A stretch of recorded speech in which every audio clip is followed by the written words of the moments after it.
everyone, and welcome to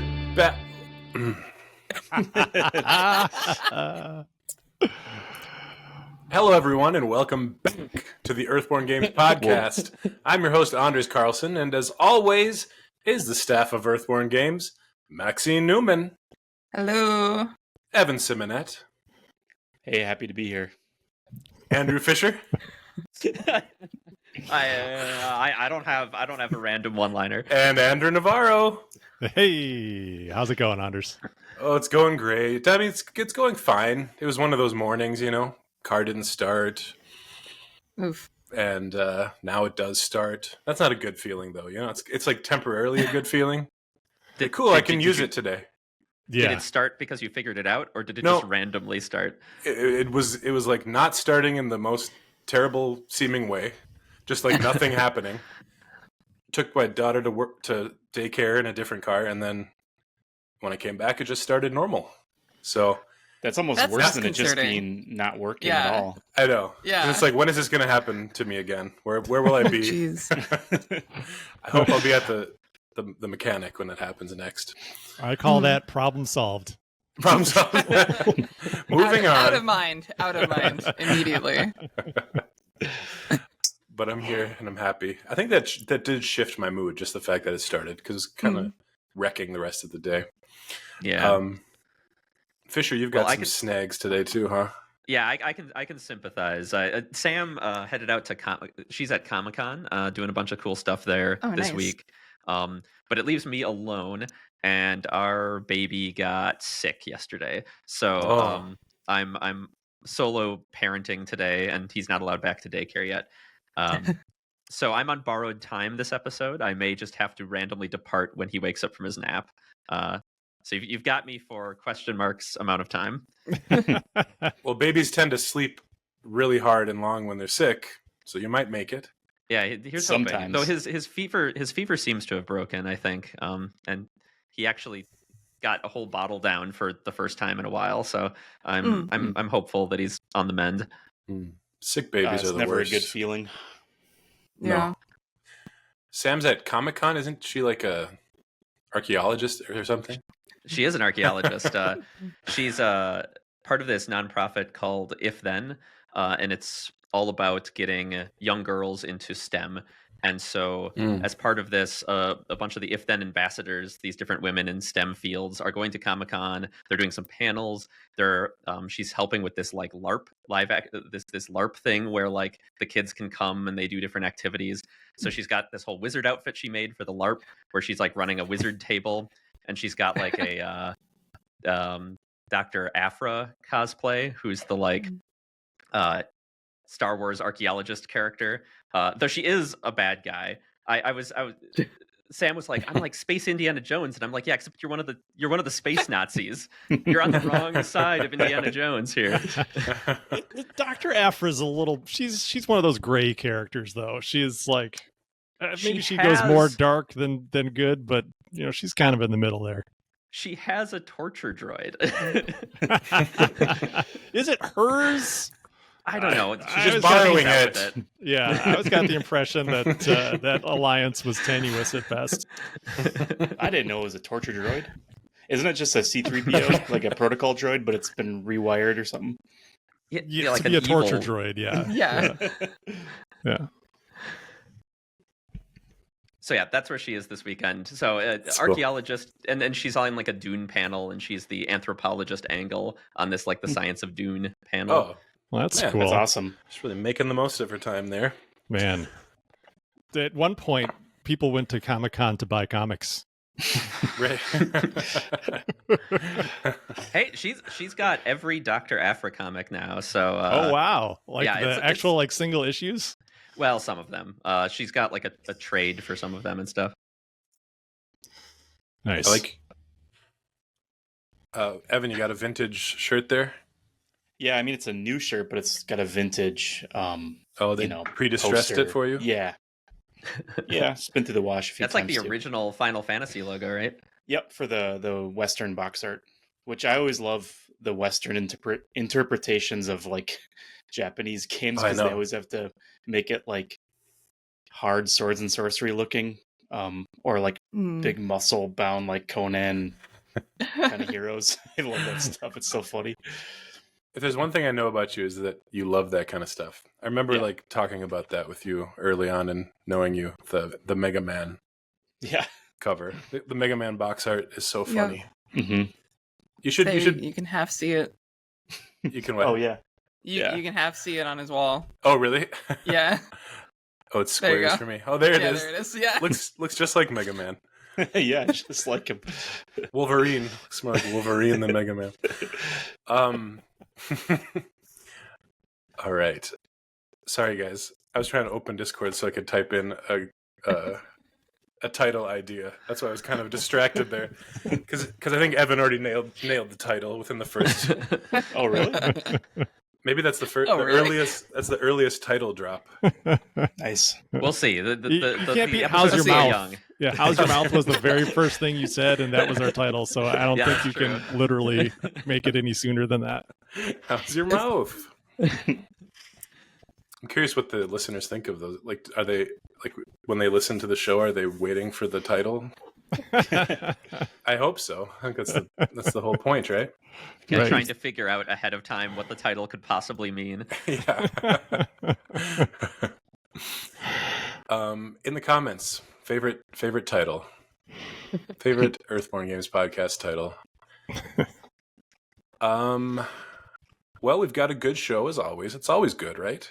Do we ever have bad shows? I don't think so. No. Maybe we'll have a bad one next week. We're gonna schedule always our aspire. bad episode. Well, we got aspire. a terrible show for you today. Everyone's going to be very quiet. But we do have work stories starting us off. Let's go to Maxine. How you doing? Good. So the animal rescue 1-day mission just got posted. What was it, like late last week? And so far the reaction has been pretty awesome. So that's great. Like, if you haven't checked it out, please do. Yeah, I think we already had somebody homebrew rewards for it. Yeah. That was pretty cool. Someone homebrewed rewards for it, and someone else homebrewed a way to integrate the 1-day mission into Lure of the Valley. That's awesome. This is like really cool. So that's awesome. Yeah, it's very gratifying.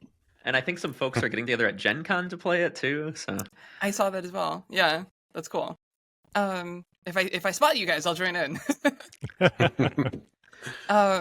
So that was cool. And then Fisher and I had a great play test yesterday where we're playtesting some of the new content that I'm working on, and got like a lot of good actionable stuff from that, which is awesome. And playing with some new Ranger cards, which is exciting. So yeah. But aside from that, that's me. Yeah, the new Ranger cards were cool. Thus far, we've only played with decks. I think you pre-constructed around it, but this time we actually built the decks, and I built a really goofy deck that doesn't work. it worked okay. It worked okay. But I warned you ahead of time. Luckily, my deck was doing pretty good. Yeah, your deck did work. Despite my original fears that there wouldn't be enough flora for my forager to make it work, we got there. We got there, yeah. Though I did manage to green thumb.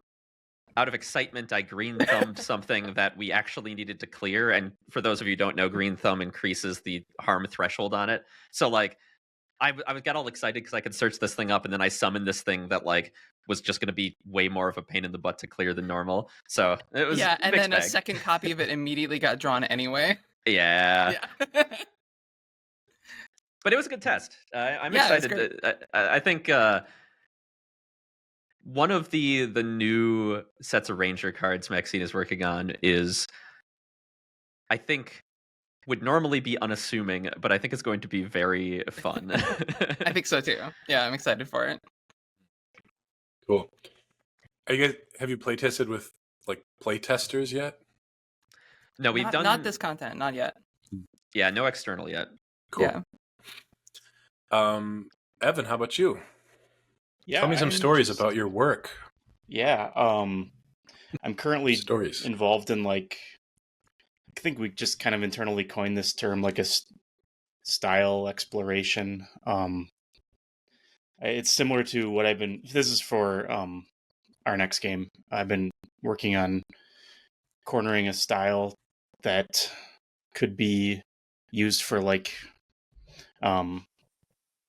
style guides for artists once we start commissioning work for the next game. And some of them, even though I'm just making images and trying to capture the look that Corey ushered in with the piece that he shared with Andrew, some of the pieces might find their way into the game, but it's still pretty early for that.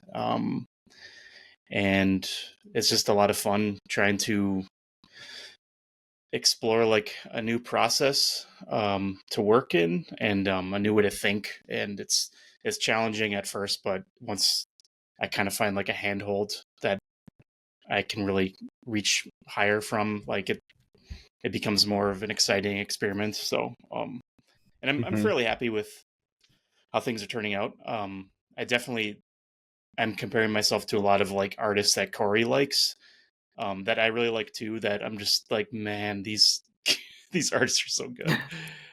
So it's been a little bit of an internal struggle too. But other than that, I'm working on the final, I think maybe the close to final revisions for the logo of this next game, Andrew. Possibly. I think so. I think we're getting real close. Yeah.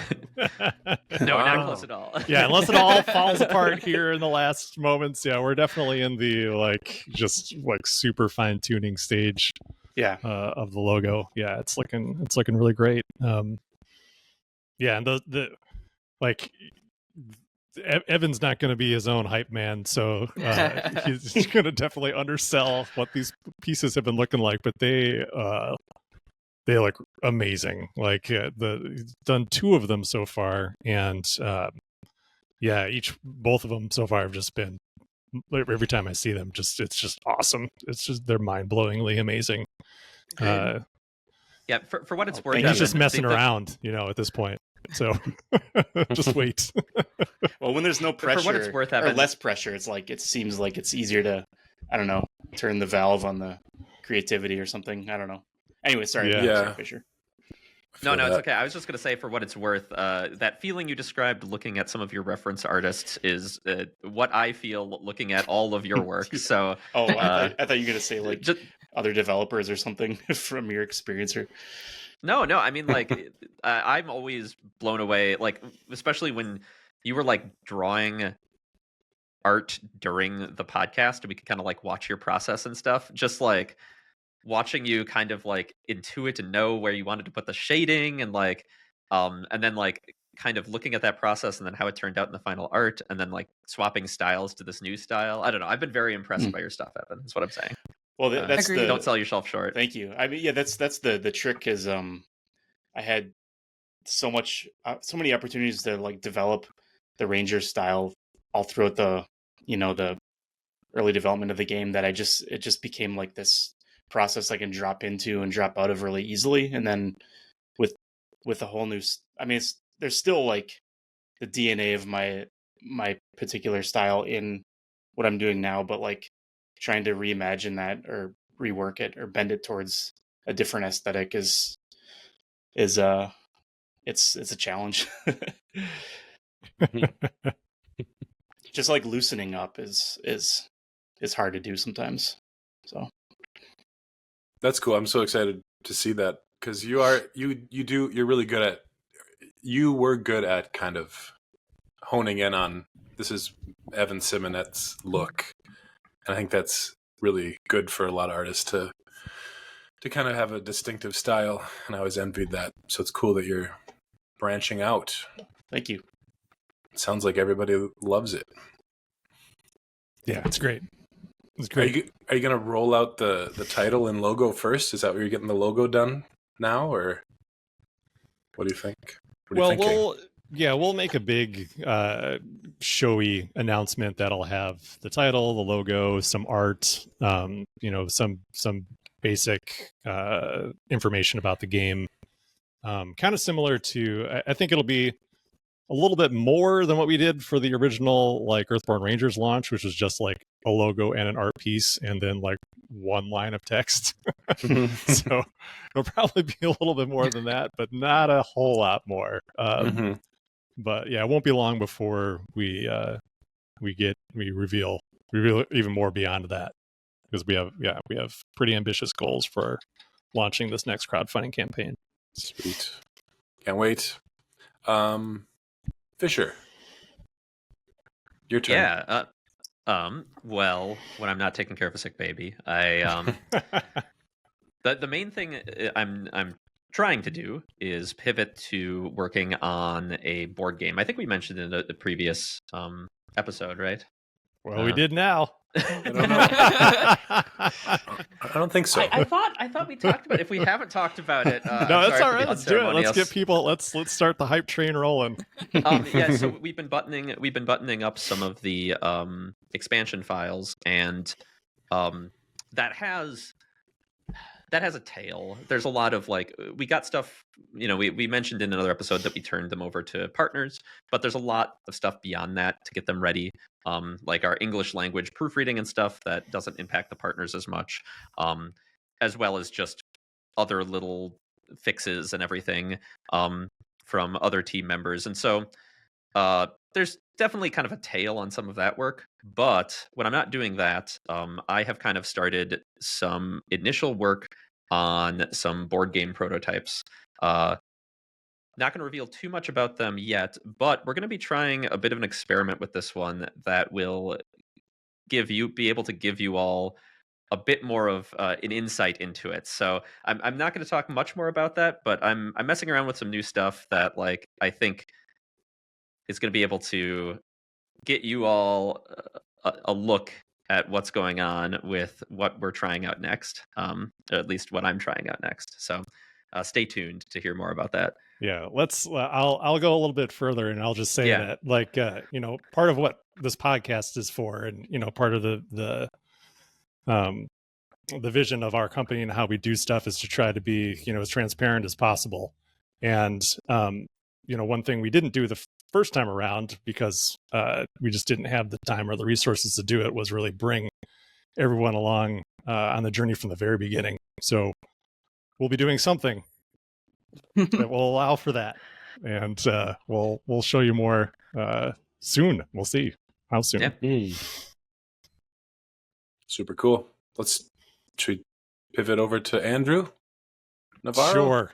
Let's pivot on over. Let's rotate a few degrees over to me.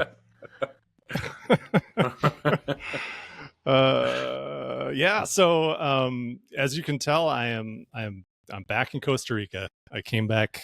I've been here for a little over a week again, and it feels pretty good to be back.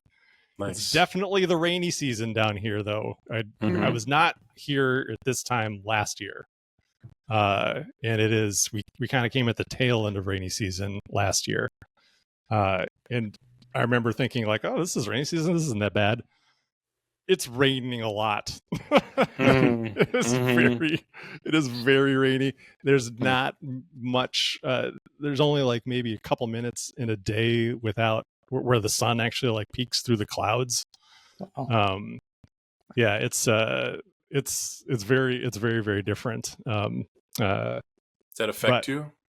No, it's very warm still. It's not like cool at all. Like it's the same temperature, even though it's been cloudy. But yeah, so far it's just me and my youngest son Sam are down here. Can I go bench? Yeah, we went to the Walmart last weekend and got some exercise equipment, bought some weights, nice. so that you wanted to get in shape. Yeah, he wants to get buff. That's right. Jacked Sam would be weird. It's not good for a little kid to get too jacked. I don't think he's in danger of that. We didn't get very heavy weights. But yeah, so it's been fun. It's just him and me right now, and then Rachel and Sebastian are going to come down next week, and then we'll be here again So that's been going on. So that's been quite a lot. But on the work front, production is spooling up. I'm definitely feeling the decision to go with local manufacturing, for sure. There's so much communication to be done.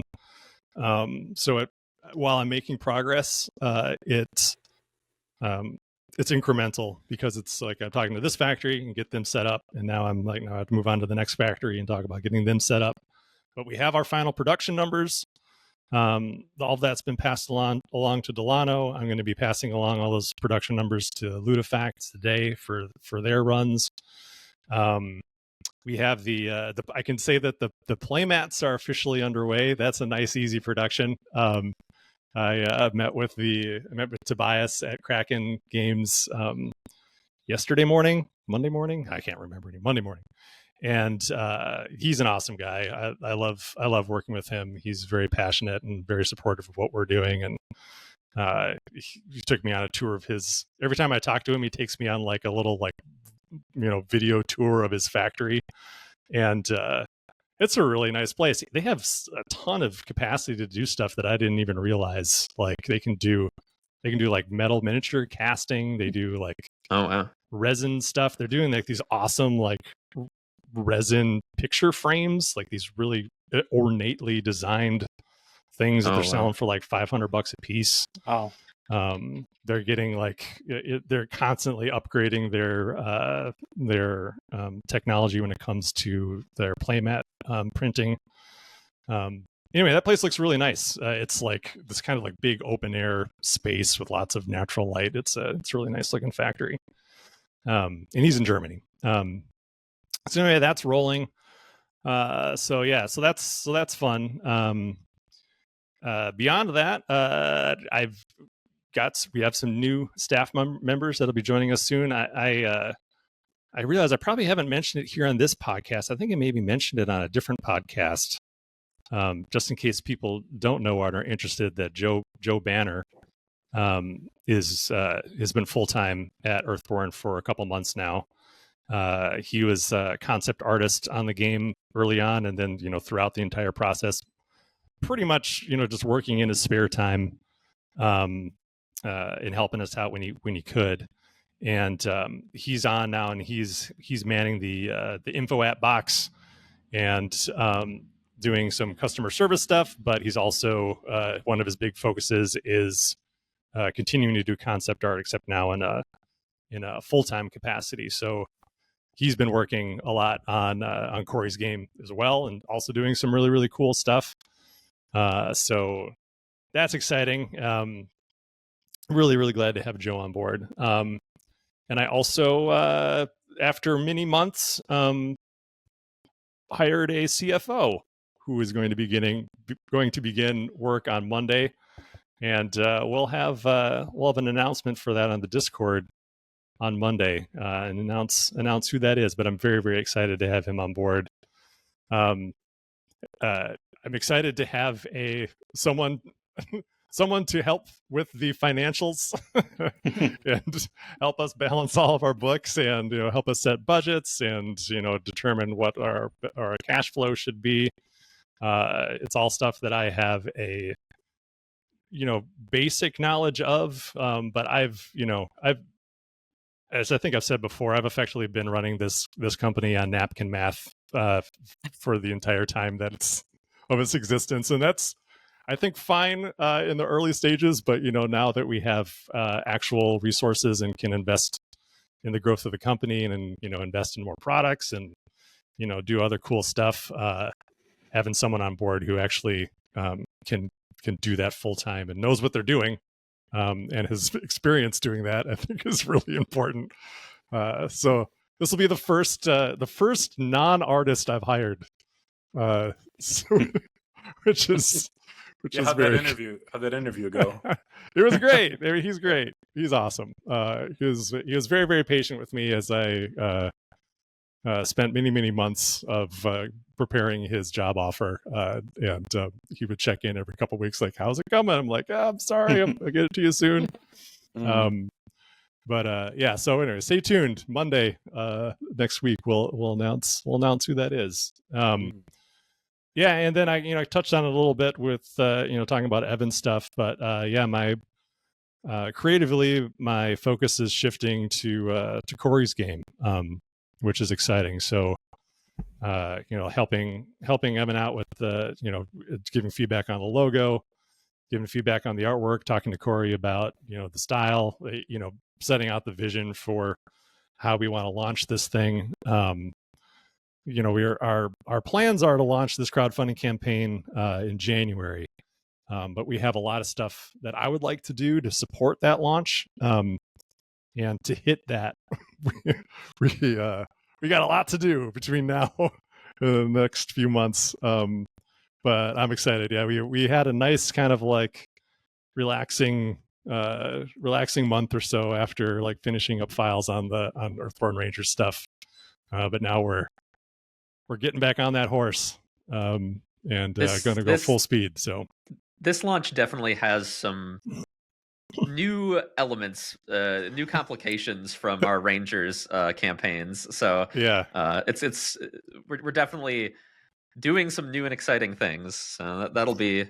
I think we got it though. Yeah. Well, I think at the very least, people will be paying attention to what we do. So I think as far as like getting the word out, I think that might be the easiest part this time around. But I think like delivering on letting people experience the game, see what it is, and understand what it is. That is the challenge that is set before us, and then balancing that against the fulfillment of Earthborne Rangers and all that other stuff.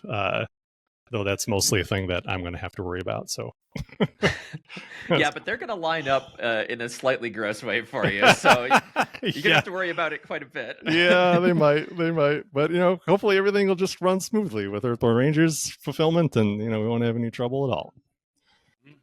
Yeah, and you got lots of help now too. I do. So. Yeah, that's true. We have a lot of people suddenly, which is awesome. Yes. All right. Well, so moving on.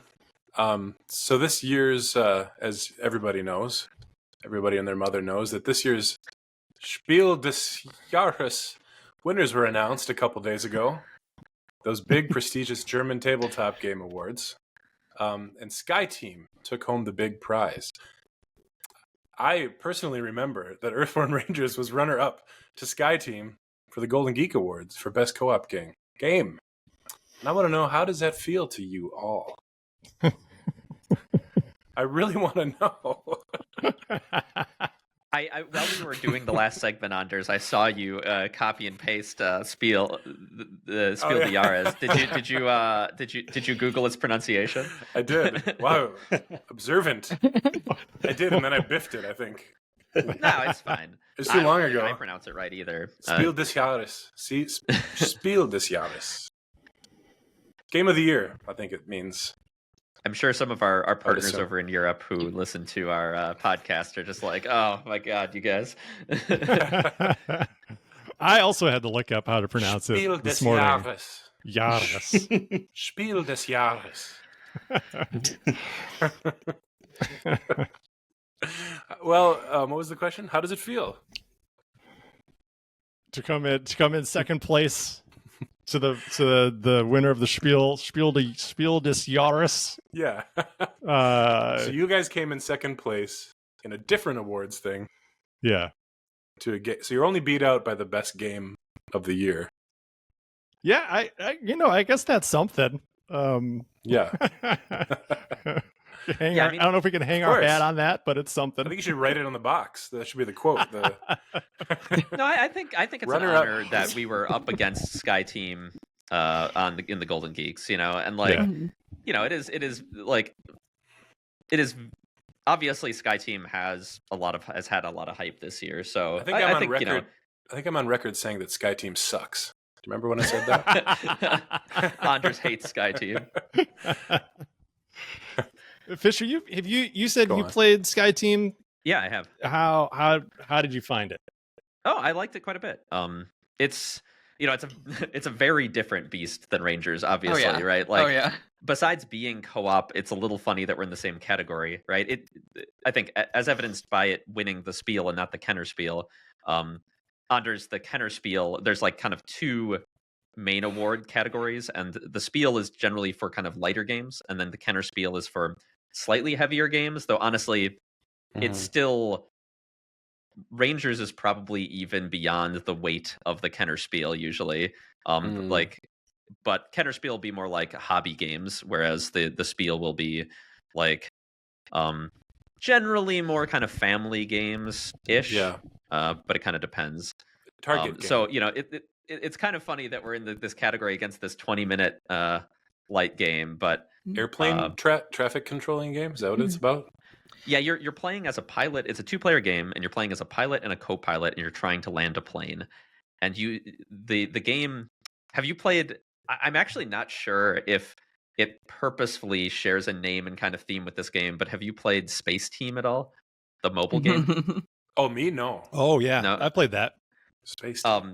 Well, so it does share some similarities with this old mobile game, but like basically you have kind of your cockpit UI out in front of you, and you and your co-pilot both roll 4 d6s behind a little screen, and then you're not allowed to talk, and you have to assign these d6s out onto the control board, and the numbers control your plane in different ways, and you have to like kind of do this. You have to communicate without speaking to like correctly dial in all your controls that your plane doesn't crash. And there's all sorts of things, right? There's like planes in your way, and if you don't get them out of your way, like you crash. You have to like keep your pitch and roll at a certain level, and if it's not flat when you land, you crash. Like you have to deploy the brakes, and if you're going faster than your brake speed, you crash. Like there's all these different ways to crash, and so you have to kind of like manage your board. Just like a real co-pilot and pilot. Yeah. They don't talk. Well, but so that's actually one of the things I find most interesting about the game, because that was a discussion point of like, oh, is this mechanic that the two of you can't speak, is that anti-thematic, right? And I think it's an interesting thing, because if you just view that mechanic in a vacuum, it does look anti-thematic, right? Like, oh, of course my co-pilot can talk, so that's a weird mechanic, right? That's a theme break for me or whatever. However, I think one of the interesting things is it actually creates a dynamic in how it interacts with the other systems that feels super thematic, which is you get the feeling of like, once the two of you, kind of like games like The Mind or like I was gonna say, it sounds kind of The Mind like to me with the number placement. Yeah, what's the co-op trick-taking game? I'm blanking on that one right now, but I know which one you're talking about, but I also can't remember the name. The Crew. The Crew, yes. It kind of has feelings like that, where as you kind of get into a pattern with your partner, you're kind of in sync, right? And so it creates this dynamic where you almost feel like, like when you see a pilot and co-pilot, like, in a movie or something, and they're flipping switches and they're not speaking, but they just know their jobs and are like doing their thing and are kind of like in sync together. You feel like that, right? And so like, surely you must be joking. Don't call me Shirley. And so it achieves that kind of vibe of these two people collaborating without even saying a word through this restriction that on its surface level is anti-thematic, but it creates this interaction at the table that feels very thematic. And so I think it is a worthwhile rule, even though on the surface it feels a little weird. Yeah, that's cool. It kind of feels like you are communicating through your actions. Yeah. In a way, So you've played it too, Maxine? Yeah, I played it on Board Game Arena. So I played it only online, which does remove some of the element of like coolness of the UI of like the board is like the view of the cockpit. It's really cool. And like you slot the dice into these little spaces. But I have played it on Board Game Arena, and it was fun. I liked it. Yeah, played it a couple times. Yeah, that game studio, the physical production of the game is just amazing. What is that game studio's name? They have like a slightly... I don't know. Well, anyway, they do games like Turing Machine, or Decrypto. Oh yeah. And they're I'm blanking on their name, but their production is just phenomenal. They've got like this triple layer board. They've got these like plastic components just in the right spots, and they've got like everything represents a dial or a switch. So like it's very toy like. Like it is a pleasure to interact with. So anyway, I'm gushing about Sky Team, but that's all to say that like I was fine losing to them in the Golden Geek as much as I would have liked it. And I think the right game won the spiel. The other two it was definitely the heaviest game, so maybe I'm biased in that I lean towards that. But the other two, I haven't played them, but I did watch videos of them, and like they were a little lighter. In the Footsteps of Darwin seemed like the more interesting of the other two. And it has kind of this cool set collection mechanic or whatever. But I think the right game won in that category this year.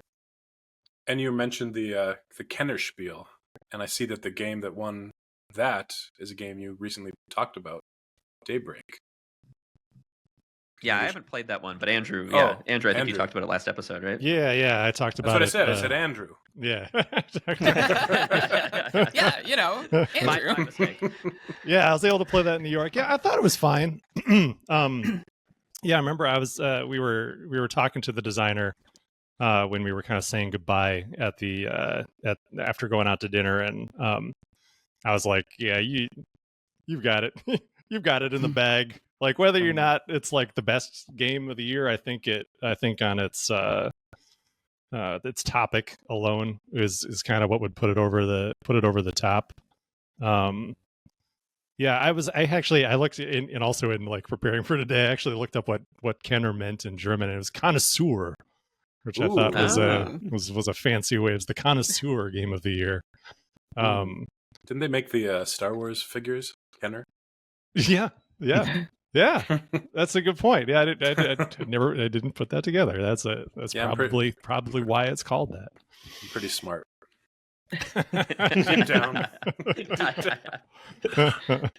But yeah, I mean, I thought the game was fine. Like, I think the Kenner Spiel, like, I always wish that it had more kind of American, I don't know, more hobby representation there. Like what Fisher was saying earlier, like I don't really know, at least based on the description of Sky Team, like how Daybreak is in a separate category from Sky Team. They sound, very similar in terms of like the amount of complexity they have. So I'm not really sure what makes that determining where they draw the line. But I can say that the Kenner Spiel has a lot of really good games that have won that award. And obviously so does the Spiel. But I do know that I have heard that the impact on sales of the Spiel des Jahres winner versus the Kenner Spiel is like like there are more sales of the connoisseur game of the year, but the like overall game of the year, it really makes it take off in terms of sales. No, interesting. Yeah, and so there's a pretty big discrepancy between the two. That's what I've heard. Heard. Yeah. So like if you win that Spiel des Jahres, like you just know that, or Spiel des Jahres, that you're in for a very, very good sales year at the very least. Well, what do you guys think about awards in general? Do you if something has that big award, are you more likely to check it out? I want to say no, except I do think there have been games in the past that like I was like, well, it was nominated or it got this award, so like it maybe was the bump I needed to go check it out, right? Like because games are my career, I feel this desire to stay kind of aware of the zeitgeist or whatever, right? And so I'd say that because of that, I feel this need to at least play all these different games that get this attention, just to kind of be able to intelligently talk about it and be kind of aware of where the industry is. So at the very least, they definitely draw me to that because of that that factor. I mean, like, I usually don't pay attention to the game awards, but maybe video game awards. But I know that things like the Grammys and certain awards don't really mean anything. Is it similar with game awards, with tabletop game awards? Well, I think like in any media, like there are awards that that are kind of you can learn that some awards mean more than others. Yeah, you know, true. like in tabletop gaming, there's a bunch of, you know, you can get awards from all sorts of different websites, and you know, what are the big ones? What are like the big? This is the big one. Like, oh, is it? Yeah. Okay. yeah. Yeah. This is the big one. But you know, like in video games, like you see those trailers that have like game of the year, and it has all these, you know, buttons that like fill the screen. Yeah, pause of, it. You know, Pause it. Look at those websites. It's like, does that mean anything to anyone? Not to me, anyway. Like, yeah, Sometimes. I think I definitely personally fall in the same kind of camp as Fisher, where like I won't necessarily like run out and check out any of these games that win, but like Sky Team was something that was on my radar already. So hearing that it won, I'm like, okay, well, that's cool. But I don't know if it actually would change. You know, I still wanted to check it out. I would have wanted to check it out whether it won or not.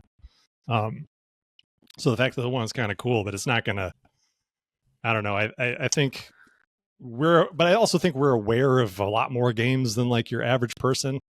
And I think like where I think where I have kind of leaned on awards in the past are on like literary awards, because, you know, there's a bunch of books. It's hard to know like what books are good. Reading book reviews never has really worked for me as a way of like determining if I'd like something or not. So especially when I was younger, I would look at like the National Book Award or like the Booker Prize or like the Hugo and Nebula Awards. Like, I think generally speaking, all those awards yield quality results. At least they have in the past. Like, they haven't really led me astray in most instances. So like, if I'm like, you know, I'm interested in checking out like more sci-fi fantasy stuff, like there's so much out there. They're like, okay, I'll start with the Hugo Awards. Let's just see what's up there. And then if it wins like the Hugo and the Nebula, then you're like, okay, maybe I'll check that out. And the Booker Prize too, like, you know, in the 90s at least, that's like I think it's like the British National Book Award equivalent. But there are a lot of books that I read who won that award that I thought were really awesome. But in games, I don't know, it doesn't do anything for me. And the Grammys, of course, are meaningless. Well, or like the Oscars, you know, it's like, whatever, you know, that's who cares? You know, that's not an actual gauge of quality. It's more politics than anything else. Well, Anders, you bringing up the Grammys is interesting. I don't follow the Grammys super closely, so I can't speak incredibly intelligently to this. But like, I feel like, you know, before going into this, I was looking up some of the Grammys, like best albums of the album of the year or whatever, and like almost all of them are incredibly popular albums that I would have heard most of on the radio regardless, right? Like, and I think that's interesting, you know, when we talk about like the Hugos and stuff, like especially books on the other end of the spectrum, you know, there's probably an equal amount of music and books out there. They're both incredibly saturated markets, but I feel like the Hugo and Nebula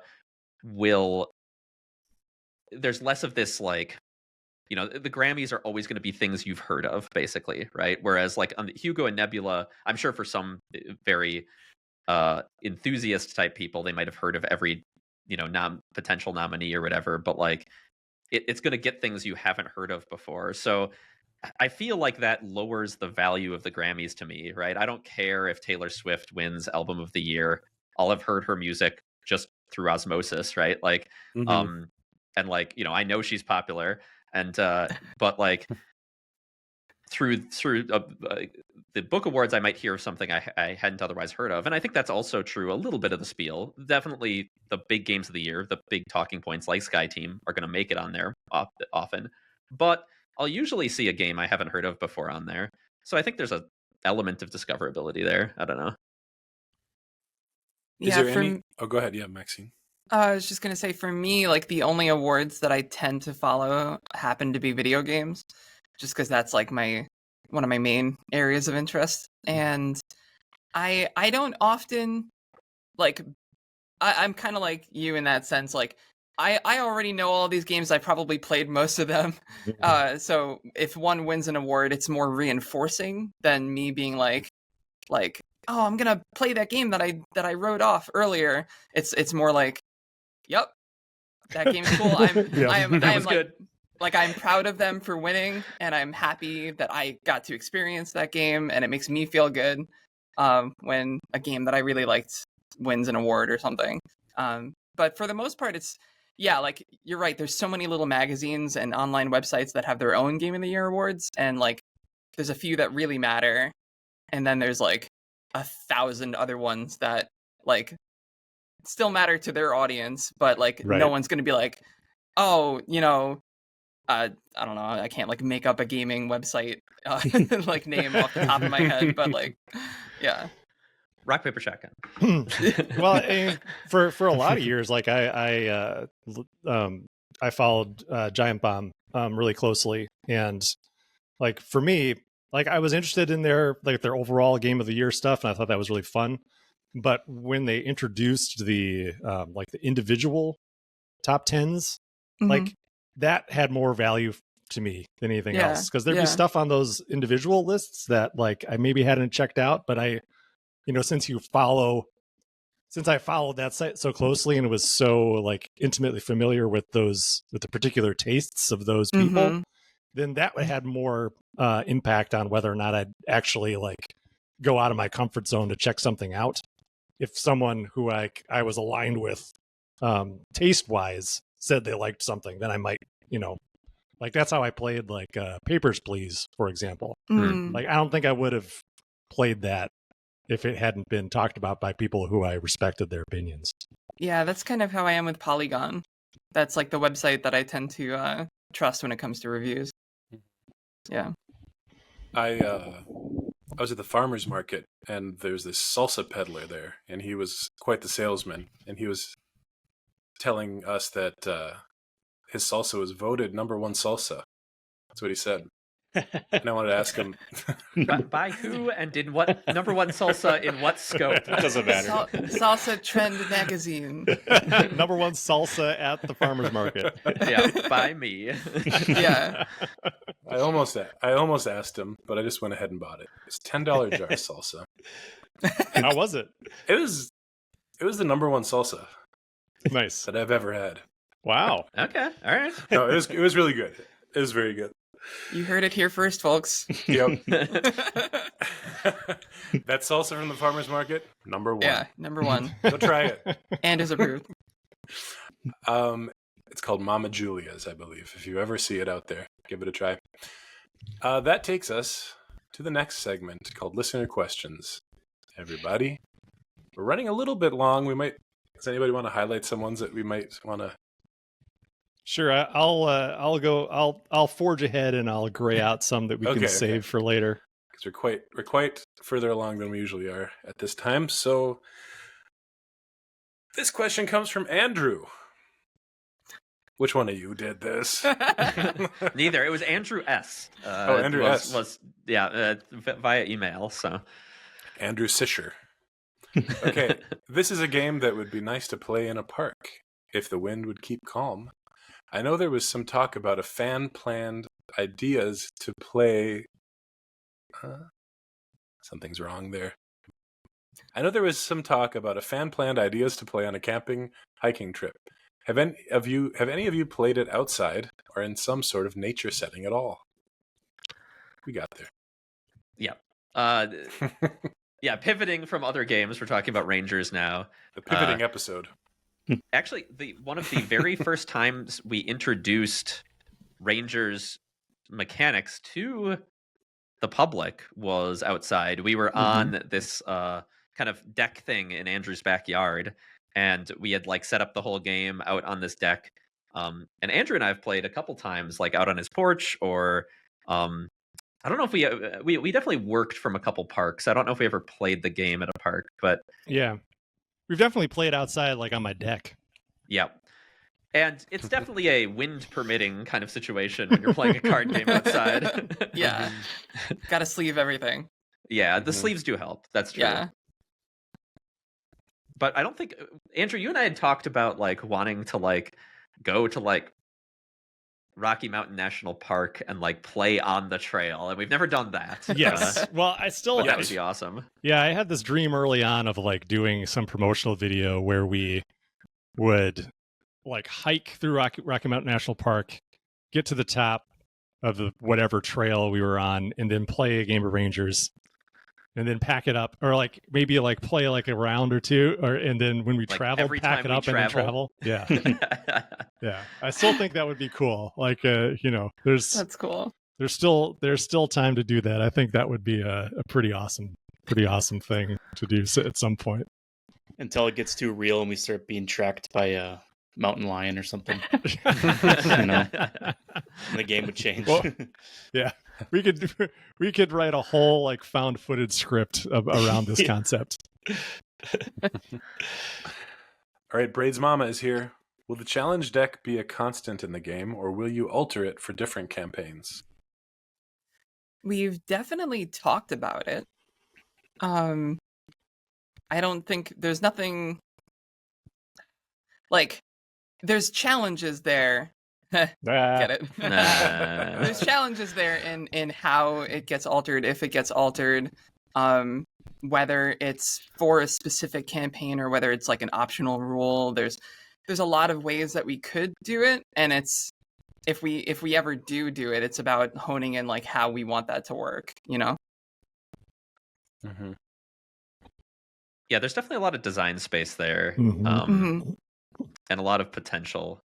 Yeah. I agree, Maxine, that like whenever there's unused design space, there's a lot of ways you can use it, but like you don't want to just do everyone willy-nilly, right? You want to Yeah, kind of yeah. make decisions about how you use it and what that means to the systems of the game.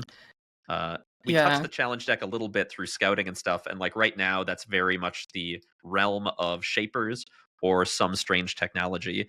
And so, you know, we're already kind of saying a little bit about this kind of what represents the fates or the future, right? And who can touch that and who can't. And so as we further manipulate that can kind of change that message or add to it. And so there's a lot of interesting considerations Yeah. that we haven't maybe necessarily fully thought out yet. It's also like something like the challenge deck is so central to the game's mechanics that you have to be really careful. Like any alteration to that could wildly change the game flow, and so it's something that like we have to be careful about. Yeah, that's a really good point. It's cool though. Mm-hmm. Next one comes from Lex Rex. All right, this is okay. Hi, EBG crew. Unfortunately, you confused my question on the last podcast with the discussion Anders and Evan had on the previous podcast about the minigame Earthborne within the game Eastward. So I think we started reading your question and we thought that we had already read it, but I guess we did not. So Lex Rex continues, several podcasts ago, there was a question about games within the world of Earthborne Rangers. For example, Gwent exists in the world of The Witcher, but is also playable as its own standalone game.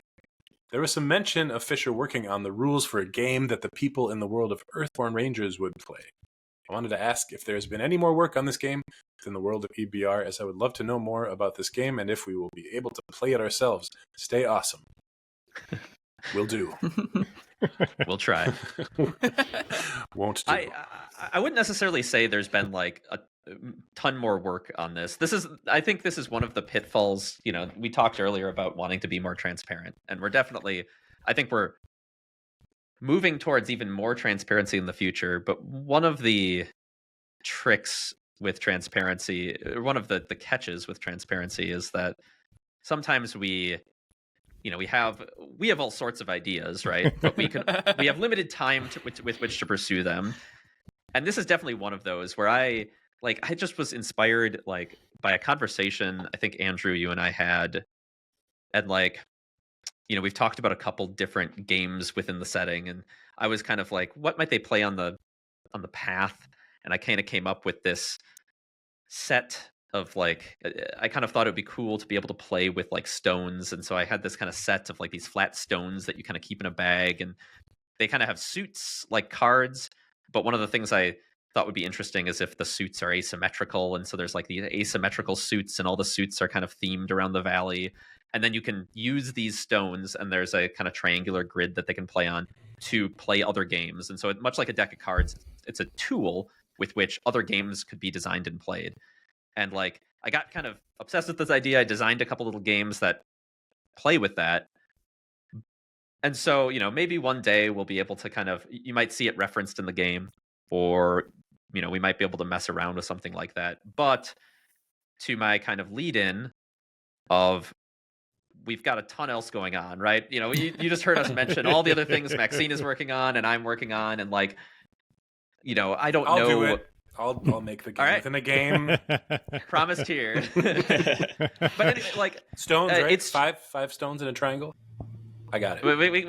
We can talk about the distribution. Okay. There's a few. The suits scale up like a triangle scales up, so they go all the way up to there's only one in the suit of the sun.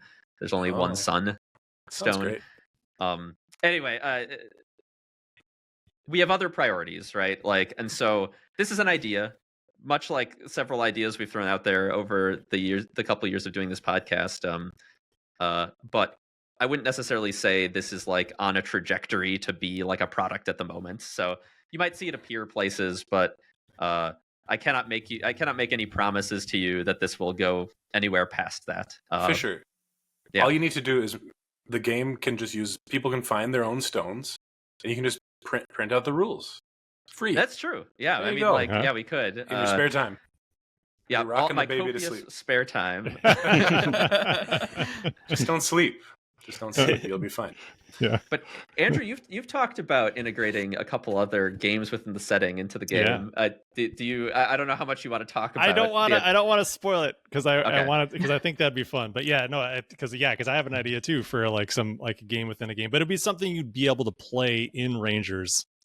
That I had of a basic idea for a design for that I think almost certainly will make its way in somewhere at some point. And I think there might be room for this Stones game to show up. I know Fisher and I have talked about maybe encountering your stand-in in the setting who might be working on this game. You can maybe play it with them. Sitting there designing it on the side of the path. Yeah. So it might be a mini game, within the game that could approximate this, or but I like your idea, Anders, of just putting out some basic rules and letting people gather up some rocks and play the game.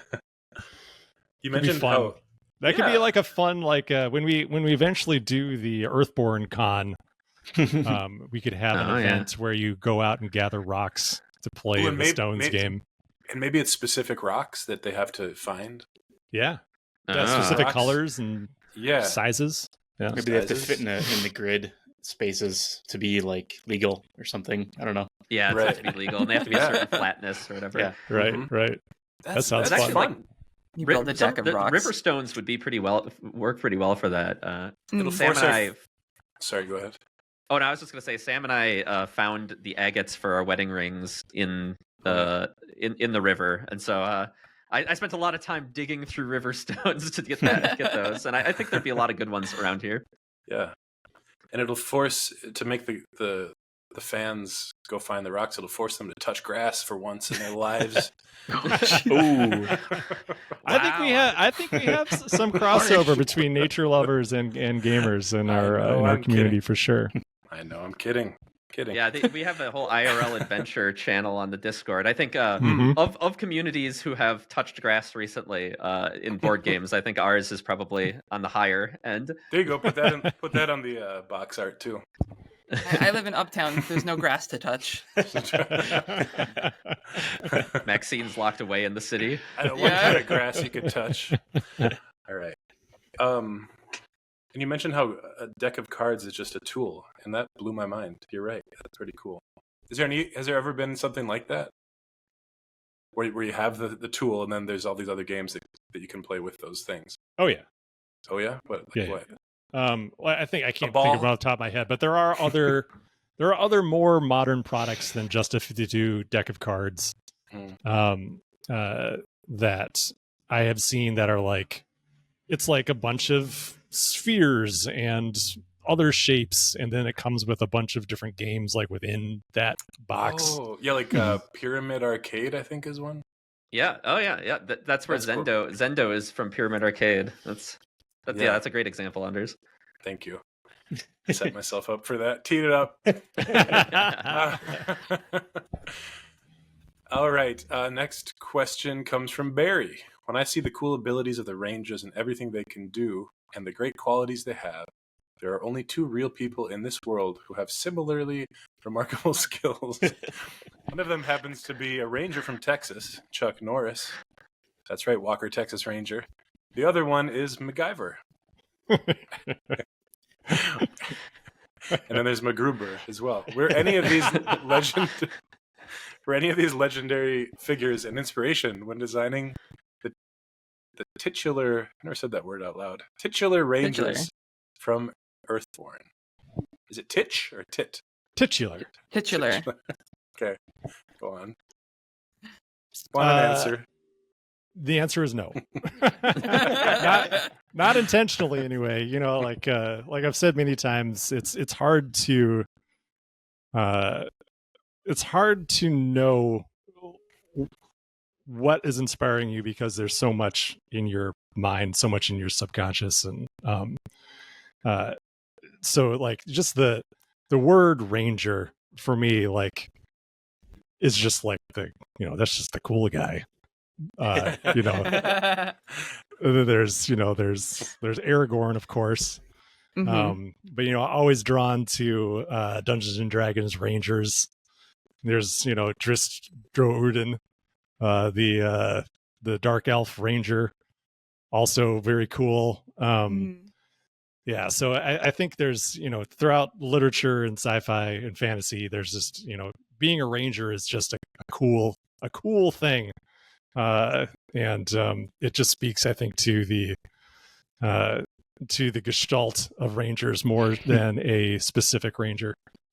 But at the same time, Andrew, I don't know if you're as big a fan of MacGyver as I am, but you'd be surprised how closely MacGyver's characters and characteristics and morals like align with what a ranger in the valley adheres to.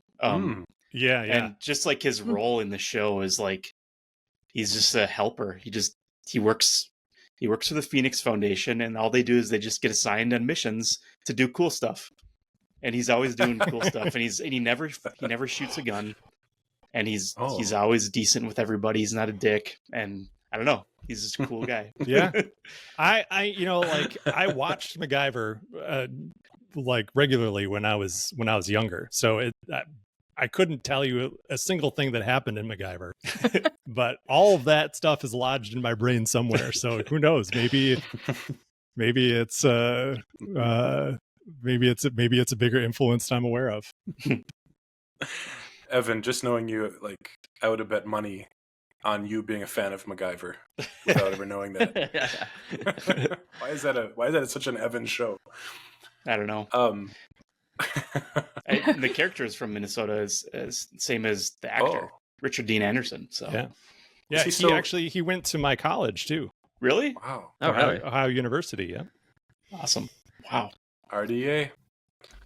For some reason, for me, the Rangers in Earthborne, like in addition to all the inspirations that you mentioned, Andrew, like remind me a bit, and this might sound weird, but they remind me a bit of Starfleet.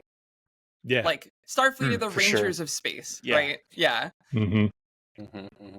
Absolutely. Yeah. No, I've definitely spoken to that. there's a lot of Star Trek influence in Rangers for sure. Mm-hmm. As far as real world inspirations, I've definitely pulled some from like I've got a uncle who's a park ranger, and then like I am an Eagle Scout, and I definitely think that like as far as like practical outdoor skills and how people are trained to be resourceful and interact with the natural world, I'd say like those are like when you're looking at real world sources, like I've pulled a lot from there, right? Like the rangers in Earthborne definitely go far beyond these things and exactly what they do and how they help, but like I definitely have pulled a lot for the practicality of the rangers from sources like that as well. Mm-hmm. Very cool. Since I'm just kind of a goofball today, I noticed that Maxine took a sip out of her water. And It's it seemed not like water. there's nothing in there, or whatever it is. It's a Celsius drink. Celsius It's like drink. a little energy drink. Yeah. But I noticed that it was clearly gone. Yeah, And I know. I went. Oh man. And I wanted to ask, on average, how many times do you all take a sip out of your can after it's empty? I'm at like, I do it probably Too 20 often. times. There's always I'm another very- drop in there. I'm very fidgety as a person, so like having a drink on hand is a way for me to like fidget in a way that doesn't feel weird. I can relate. So I will relate. constantly go for the drink that's empty and go, that's right, it's empty. See, for me, it's the, There's a it's drip, the there's a opposite. drop in I there. don't finish my drinks, and it's been a lifelong Oh, struggle. yeah. My dad has been on me about it. Megan gets on me about it. I just leave cans all around full of, with like a You're like third left. You're like that little girl from Signs. From Science, Yeah, yeah. yeah. Yeah, you're just preparing for the They're alien ruining my invasion. That's what my son is like that too. He just has like he'll fill up his water glass before he goes to bed, and I'm like, just put like you just need like Yeah, this much. Don't fill it up because it'll just sit there, and then he'll just collect this like we call it his cup army What if it that evaporates? just hangs out in his room. I have a cup army to my left right now. All right. Thanks for the question, Anders. And then the next question comes from Evan. Evan has joined the chat. Yeah, Specifically, Andrew, Fisher, and Maxine. obviously. Thanks a lot. Corey and I have been talking a lot about the artistic process, and I have come to realize that some ways he and I reside on two opposite ends of the creative spectrum of theory versus intuition. Speaking for myself, I have always been on the intuitive end of the spectrum. It's hard to objectively look at my own work and process and immediately explain the reason behind my decisions because I'm just operating on feels most of the time. So all that being said, my question for you three is this. Is there a same or similar creative spectrum when it comes to game design? And if so, where would you all land inside of it? Good question. There definitely is, I think. And correct me if I'm wrong, Fisher, but I feel like me and you are on opposite ends of that spectrum. Right. I think that you're very good at game theory and like you know a lot, like you have a lot of like foreknowledge when you enter into your design process about like you have a lot of intent behind what you're doing. And I'm flying by the seat of my pants a lot. You know what I mean? Yeah.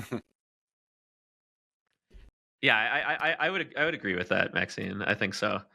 I'm like, it's interesting because I think there's a part of me, a younger part of me that is pantses it more, flies by the seat of your pants. Yeah. But like, I think that there's also this part of me that's this perfectionist, and one of the lessons you need to learn early in game design is to be comfortable with failure and like try things, know they're going to fail, and then like try them again, iterate, right? That's like fail fast is like a very classic thing. But the perfectionist in me was always kind of afraid of that. And that perfectionist led me to kind of try to prepare. And like early on, I thought that if I just learned enough and planned enough, I would never need to fail, right? And that was obviously like I know now, and like people tell you, but like I think it's just what my gut led me to do. I know now that that's silly, right? And that you need to try and fail. But the habits I built out of that process, I've got this whole wall of different game theory books that I've read through. I do extensive planning and outlining, and all those habits that I built stuck, right? And so like it's interesting because I do think there's a part of me that is the person who would fly by the seat of their pants, but I've been kind of like the way I trained myself and the habits I built have turned me into a person who's more of the planner and stuff. So Yeah, yeah. But I that's think you're right. Hmm. Yeah, I think everyone knows where I land on this. Yeah. I'm almost entirely intuition and feel. Mm. Yeah, and it's as far as game design goes, obviously, like most of my role in this is to be the publisher, which is like the editorial voice. So for me, most of my experience with games, like even at FFG, and my experience there is, when we'd sit down and do like milestone play tests, that both of you have been a part of with me through the years. It is 100% like how it feels. Like I don't really like. I might end up having opinions on specific mechanics, but it all comes from how those mechanics feel to me. Like, is it achieving the right emotional response in me? The right, like, is it triggering that? Like, even talking about it now, I can feel it. Like, is it triggering that response bodily in me that says, "Oh, this is the right approach." Yeah. So for me, it's all that. Like, I try. Like, I come from like a writing and English. I have a lot of like, all my schooling is like in English and in writing and stuff. And like in writing, there's definitely a school of thought where like you plan everything out. You do the entire outline. Everything that's going to happen in your story from beginning to end. And I learned very on that if I did that, I would immediately be bored because I'd already told the story. Like it's done. Like I don't need to write the story now because I already wrote it for myself and now it's done. So I think there's a danger, for me at least, of settling too much early on. Like, and I think that's part of why I enjoy world building so much is that it's really just creating a bunch of possibilities for things to happen. And you don't really have to settle necessarily on the direction of a story. You just plant all these seeds, and then it lets your imagination run wild. And I think that's really fun for me. And it's kind of like I get to play forever. Which is cool. That makes sense. Well, I had more than a hunch where you all would like reside on that spectrum I laid out, but it was cool to hear the reasonings behind it. It's interesting, Evan, that you say that you're more on the intuitive side, because I maybe just in contrast to myself, I feel like you're maybe you're just more thoughtful than me. I don't know. It just seems like you got more theory behind what you're doing. Well, when I think about theory, I think about like what a graphic designer or a conceptual artist would call theory. Like they're trying to structure something to target a specific audience, where when I think of intuition, I think of like you're just doing something because it gives you that creative kind of surplus and that feeling and that excitement, and then that will just attract an audience, And for me, like I don't approach any illustration like, okay, I'm going to have this much negative space and I'm going to call attention to the figure this way, and I'm going to make all these plans. The closest I get to that is like a sketch, because I really do refine a sketch quite a bit, whereas some people just make a quick gesture and that's enough for them. But all of that, all those decisions are almost subconscious when I'm working, and I don't think about them, and they just sort of happen. And that's what I think about when I describe, that end, that intuitive end. Because just Corey is really all about, I shouldn't speak for him, but he likes to he explores tools, and he explores like the foundational approach to things and color theory and all that. And he loves all that stuff. And I think I've internalized that stuff to the point where I don't know that I'm drawing on it, and I can't speak But to you it are, very for well sure. anymore, or whatever. If that Yeah, makes yeah, any yeah. sense. Yeah. I feel the same way. I think I operate in a similar way that you do, like where I'm designing things kind of like partially for myself. Like I'm designing things that I know that I would be excited by, and that usually shines through in the work. Mm-hmm. But like and I'm often doing things that will operate in like successful game theory. But like I'm doing it sort of natively, like intuitively without realizing it. Yeah. If that makes sense. Yeah, like Yeah. doing all the art that I did for Rangers, I created a process which could appear as a theory, but it really is just a way to expedite my own intuitive process. So Yeah, I think you end up learning a lot of the same lessons and gaining a lot of the same knowledge, but it's just kind of like how you gained it. And like sometimes I think people can be a little more dismissive of it, like if it was gained through experience. But like to Andres, your point, like when you talk about these things, even though you're like, oh, I just kind of figured it out or I intuit it, right? Like I hear you talking about all of these incredibly like insightful things and like planning ahead in your mind, even if you're just doing it subconsciously. It reminds me of there's this guy like Robert Legato. He was the visual effects coordinator back on like Titanic and stuff, and like came up through and like he did like the new Lion King and Jungle Book and everything. And say what you will about those movies, but they were beautiful, right? This dude had no formal training at all, but you hear I watched an interview about him, and like you hear him talk, and I'm like, this is like he's the most humble guy, and just talks about like like, oh, I had no formal training, I was just doing an advertisement, and like he helped pioneer some of the vision like visual effects tricks that are used in the industry. wow. And when he talks about him, he's just like, yeah, I was just kind of like we just needed this to happen, so I just kind of made this up, right? Like but like through this long career, he learned all of these tricks, and like you hear him talk and you're like, oh, this person knows more about visual effects than like anybody else alive, right?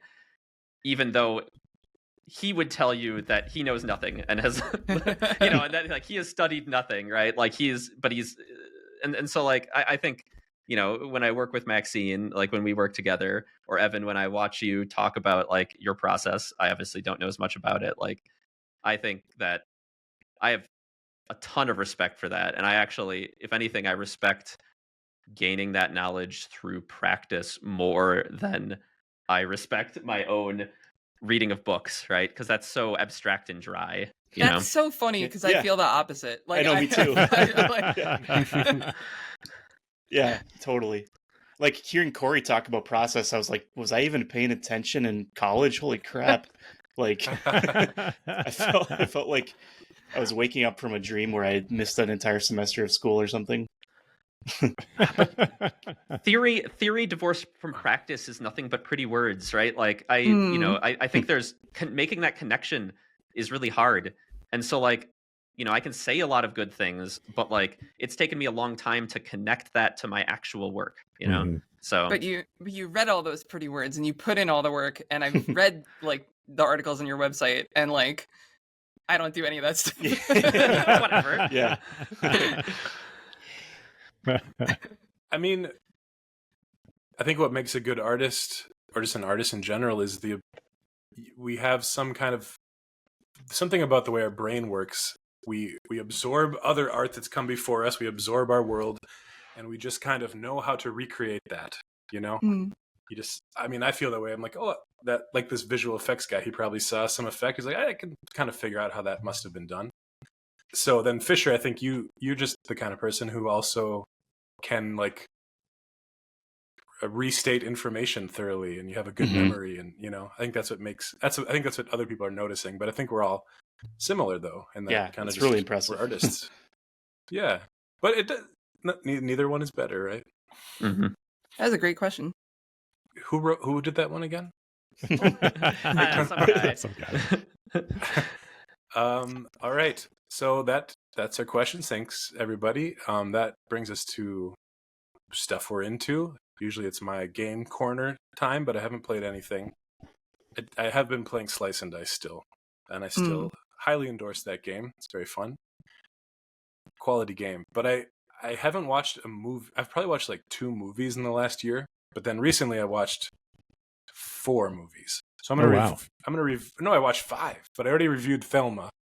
So there's 4 more, and I have a little rating system. It's gonna be it sucked, it was okay, or it rocked. Straightforward. I like it. So the Makes first sense. movie I watched was Furiosa, which is the prequel to Mad Max Fury Road. Is that what it's called? Fury Road? Yep. Yeah. Mhm. Which I loved. I loved that one. Furiosa sucked. Oh no. All right. Next review. Hot take. I saw Quiet Place Day 1. Uh-huh.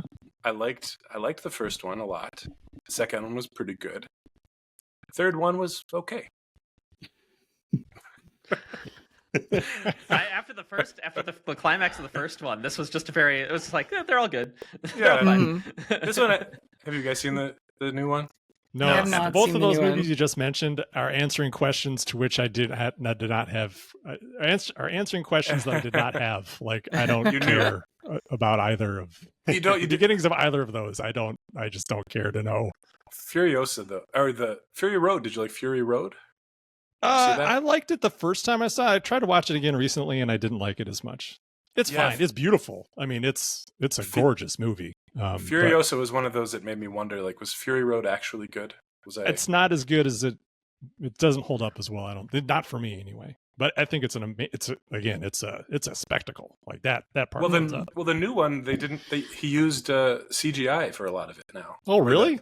Where Fury Road was Practical all effects. Yeah. practical effects. Yeah. Third movie, what was it? Oh no, what was it? Oh, it was Long Legs, starring Nicolas Cage. It's like I hear that's good. it's a very hyped. I've heard good things. It's a very hyped art house horror movie. Nicolas Cage gives a bonkers performance as usual. Maybe his most bonkers performance. Oh, wow. Whoa. I've heard that as Wow. well. That I heard he does like a weird voice. Weird voice, weird prosthetics. He doesn't look like himself at all. Huh. That's a bar, though. Yeah. I thought it was just okay. It's a little overhyped, but that being said, it has stuck with me, and I've thought about it from time to time every day since I've seen it. So don't expect too much. I'd say go see it. Fourth movie is called Perfect Days. You've probably never heard of this one. It's Is it Earthborne Rangers themed? no. Good one. And it's from the director Wim Wenders. He did like Paris, Texas. I don't know. Kind of an indie movie guy from the 80s. And it's about a Japanese toilet cleaner. And it's just kind of like slow paced, quiet. He doesn't really talk. It's following him around Tokyo as he cleans toilets. And like, it's just a movie about being present and, he's just a single guy. The guy is a cleaner. It's not about like that Simpsons episode. It's not about a product. No, it's about a guy who cleans toilets. Mr. Sparkle. Yeah, Mr. Sparkle. Oh yeah. Fishbowl. Yep. But I loved it. It rocks. I give it a rocks. But it's not for everybody. It might be very, very boring to most people. But I like really slow and boring movies. So I got one that sucks and 2 that are okay and 1 that rocks.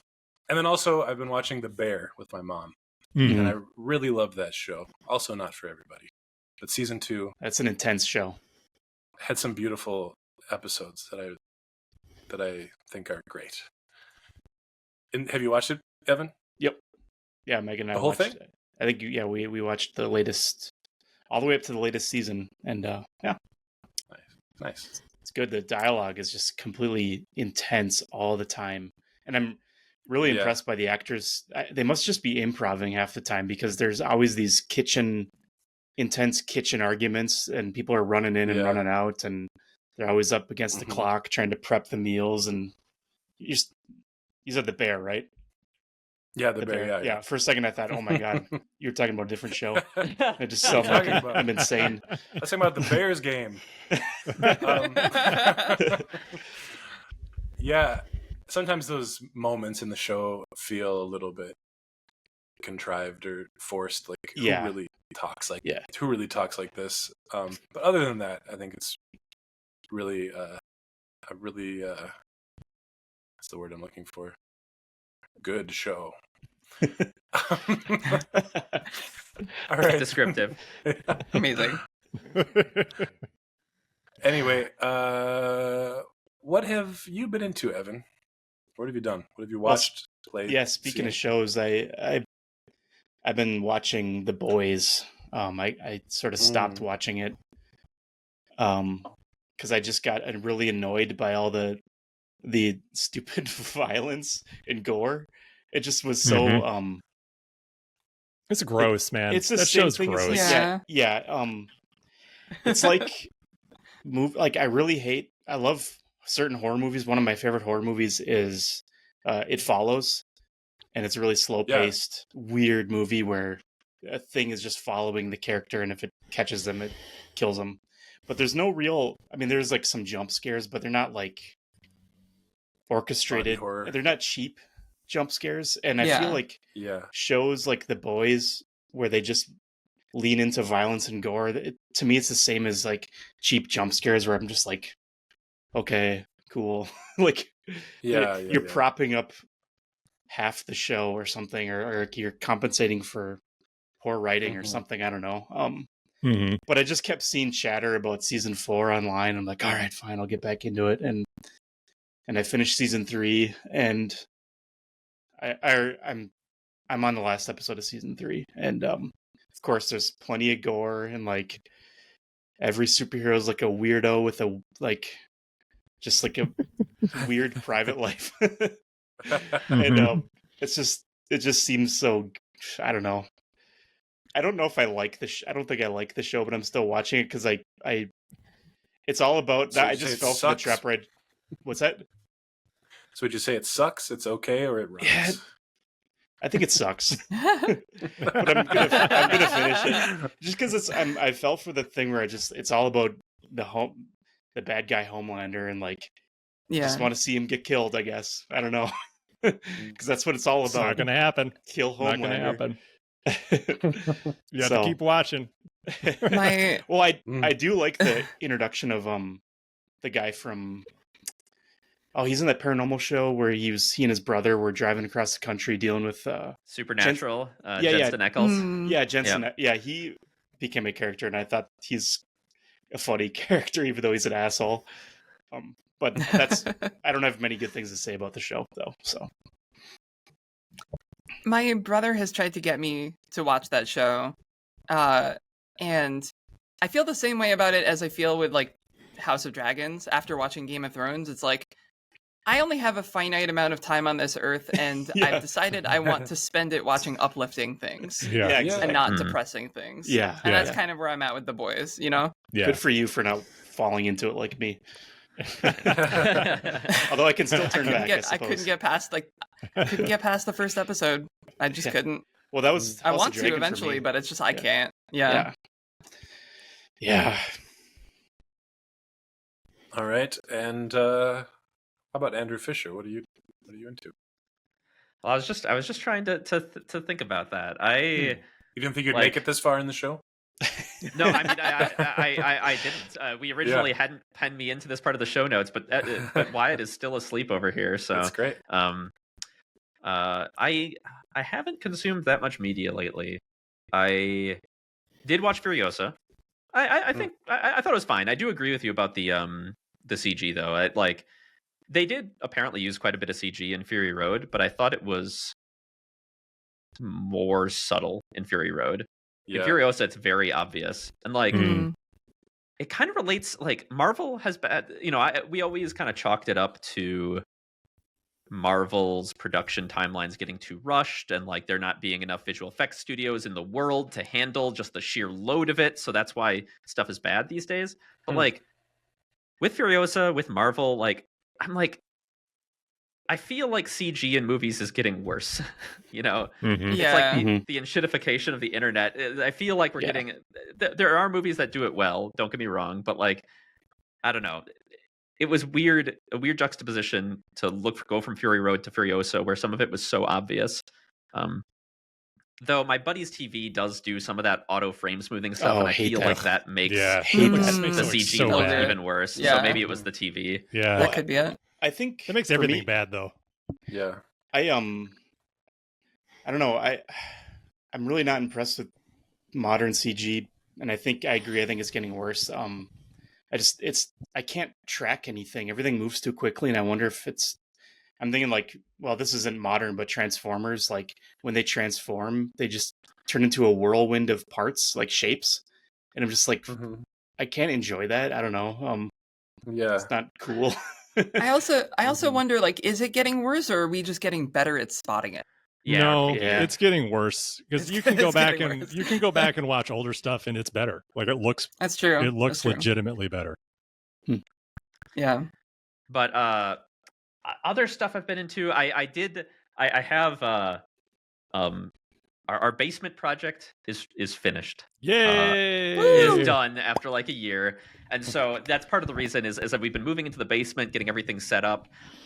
I realized that I did not have place for all of my role playing games in our new basement, and so it's still kind of a mess. You didn't want to here, put them like up on like the headboard above your guys' bed. and Sam, wasn't going for it. So in my office now, this whole wall, I don't know, for those of you in video content, you can kind of see over there. That's what I'm talking about. Have my kind of wall of role-playing games here and all my Heck prototype materials for board games and everything. So my office is even more set up for kind of just quick reference and gaming and everything. More So for comfort. pulling I up- always find like that row of role playing games. Like when I've organized it like that, I just kind of like just look at it, like, oh, look what I've done. And there's so many memories. Like Sam and I were talking about it because I'm actually, despite just having shown off this giant row of role-playing games, I'm kind of minimalist. I don't like to own stuff, but like so many of these books I used during a given campaign, right? And like I have these like memories attached to the physical object of the book, right? Of like that character and that time in my life. And so like I just couldn't. There's a few. Don't get me wrong. There's some books in here I could part with, but there's so many of them I can't, right? Like, and I think you're right, Andrew. Like there is, I don't know. There's like there's vibes I get from just being near the objects that were so much of like my time with my friends, That's cool. So anyway, yeah, and it's gotten me. I really want to like play a role playing campaign again. It's gotten like some of these books, pulling them out and organizing them all have kind of inspired me. So I might plan out a new campaign. Though exactly which system yet, I haven't quite decided. So we'll see. Perhaps the Stormlight Archive system. Yeah, that one has been on my mind a lot lately. That's definitely. But I don't know. Like, I want to pull out one of like my old games. Maybe like it's the nostalgia talking. But there's some old systems that I'd love to pull out and use again. So we'll see. Maxine. A couple of things. I booted up Elden Ring for the first time in a couple years last week, or however long since it came out, and boy, am I bad at that game now. Like having forgotten, I was like, where am I? What am I doing? What is my build? How do I fight? Like I've forgotten everything, and it's like I want to go into the DLC, but I've also heard that the DLC is really hard. So I'm kind of like, is it worth it for me to spend $40 to get my ass kicked? Like, I don't know. But I've heard it's so good. So I'm like, I'm kind of torn. Yeah. And then, weirdly enough, regrettably, I've gotten back into Magic the Gathering a little bit. I have this, like, I will get into it really hard for a while, and then I'll fall off for, like, years. Like, I played Kamigawa and, like, the original Ravnica set, and then I stopped playing for years. And then I played War of the Spark and the second Ravnica set, and then I stopped playing for years. And now I see these Bloomburrow set is coming out soon, and it's like right up my alley. It's like Redwall or Mouse Guard. Yeah. And I'm like, oh, that looks so adorable. Yeah, I saw the ads for that. I'm like, oh, I see. This is what you do when you don't want to pay a licensing fee.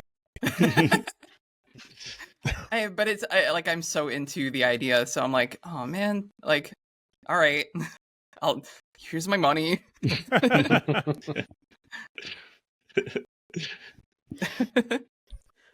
had the same experience as you, Maxine, with Elden Ring this week, but Yeah, it made me say, I don't think I like this game. I still love it. Like I did finally get to the point where I'm like, all right, I'm feeling more confident. I can actually like defeat enemies now, and kind of retooled my build so that I'm like starting from scratch a little bit. So I think when I get back from Gen Con, I'll probably pick up the expansion. I'm not going to do it now because I'm about to leave. So, but when I get back, yeah, I'll probably play it. Yeah. I thought that something happened while I was playing that was going to finally make it click with me, and it was getting this some mimic thing. The mimic tier? Yeah. No. No, something else. Is it the one where you can change into objects and hide? Oh, yeah. Mimic's Veil. Mimic's Veil, yeah. I'm like, oh, this is funny. This is cool. I can turn into a coat rack and just like coat rack past this guy. But that had a short lifespan. I'm like, oh, I actually have to fight this guy. That sucks. That's not You fun. eventually have to fight some guys, yeah. Yeah. Oh, That's so where the hard. game always falls apart for me. Like I love walking around exploring, but eventually you gotta fight dudes. It's like, God, I don't. I love how the Man. guys look that you have to fight. I just wish I could just like stab them and they'd fall down.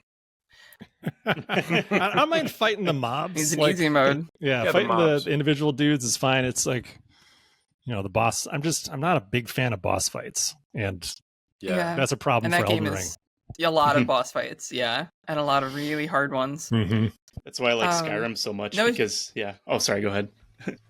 Oh, no, go ahead. I was going to say with Skyrim, the game was so broken you could eventually just like backstab a dragon and it would take off into the air and then plummet and die because your enchanted dagger is so absurd. Yeah. That's what I need. I think you can do that in Elden Ring too, right? Like you can level up to a crazy amount where you can just kind of like shoot a magic ball from 100 feet away. There's certain builds that can get pretty broken, but even then, like you still have to work really hard towards it. Like there's no like easy win button. I don't feel like. Maybe I'm wrong, but. And then it gets to like, why am I even using my life's precious time on this thing? Grinding so I can go just kill something with one hit. Anyway, Andrew Navarro, bring us home. All right, I played a board game this past week. So speaking of games that we came runner-up to, we also came runner-up to a game called, in the solo category on the Golden Geek Awards, to a game called Legacy of You, which is a solo-only board game. I picked it up when I was back in Minnesota and brought it down with me, and I finally got a chance to play it this weekend. And I thought it was pretty fun. I enjoyed it. It took a little bit for it to, as most board games go or hobby games go. It took a minute for the mechanics to kind of sink in. But I played it's kind of like a it's very Euro focused. It's a Euro game for sure. And it's like a puzzle game, but it also has a story to it, and you play through a campaign. And if you win 7 times, you win it. If you lose 7 times, you lose. So I guess maximum you're going to play it 13 times. Yeah, I thought it was pretty cool. I'm looking forward to playing it again. I was actually reminded very much of Civilization, which might be an odd comparison, but and maybe this, maybe Fisher or Maxine, you guys can talk about this more than me, but like maybe this is just a Euro thing where I feel like I was just kind of negotiating all these different currencies. So I have a bunch of currencies that I need to achieve certain aims, and I'm trading in this currency for that currency.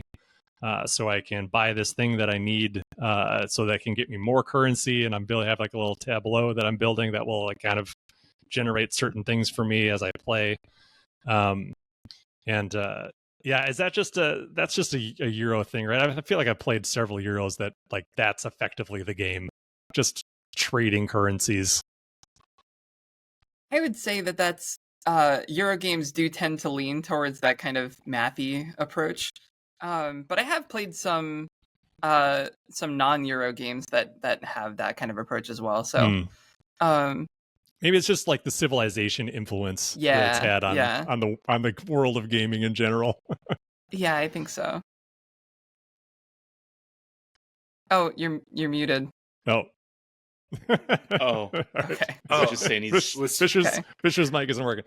So like I think the one thing that I shared this at our Monday morning meeting, but I think one of the things that I found super interesting is it's been a while since I've played a co-op / solo game that isn't Earthborne Rangers, and there are moments in this game where you are instructed after you perform some task to go to a storybook and then read an entry.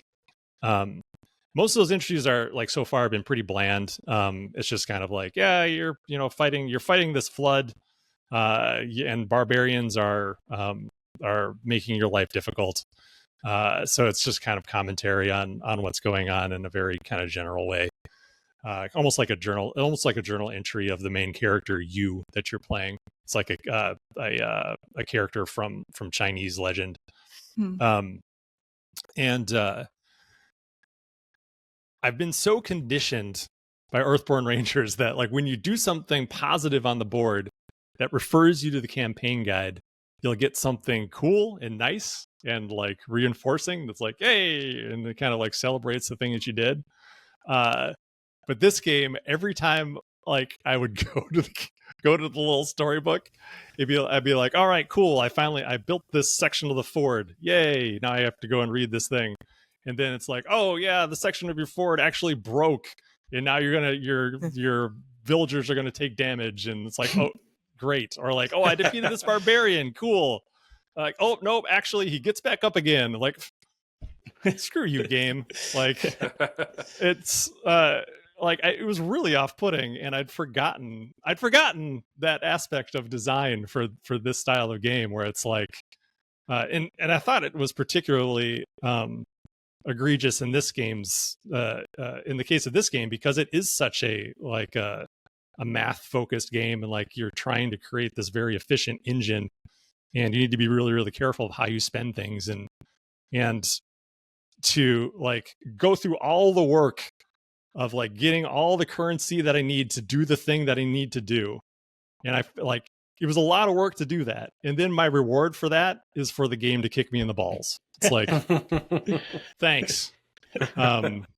So it was interesting. I'd be curious to know if our players, if they've played Rangers a lot, if when they go back to that style of game, that's more traditional, if they've had a similar experience. Because anyway, I fully expected when I read that book to get something good. And I don't know, I didn't like it at all. So but overall I thought the game was pretty fun. So I'm gonna stick with it. But I have to just recalibrate my thinking to know that whenever I see those numbers, that I need to be afraid of them, not excited about them. So yeah, As you were mentioning, like, yeah, I did all this hard work and I built up all this currency only for the game to kick me in the balls. The only thing I can think of is art imitates life. Yes. I don't know about that. I was thinking about that just this morning. I've been saving money, and then there's my car dying on me. Yeah. Well, a good thing you saved the money. See, it all worked out. I didn't want to save it to fix my car. I wanted to get clearly the universe had other plans for that Steam money. Deck. I wanted a PS5. Yeah. Well, thanks for joining us, everybody, and it's been great talking to you all, as always. And anything you guys want to plug or pitch? Nope. We're starting into production, like I said. So stay tuned. Hopefully, we'll have both a Kickstarter and a GameFound update coming very, very soon. Exciting! It's always exciting. All right. See you all later. Bye. See ya. Bye. Bye. Fisher can't talk, by the way. Just a silent, jovial laugh. I love it.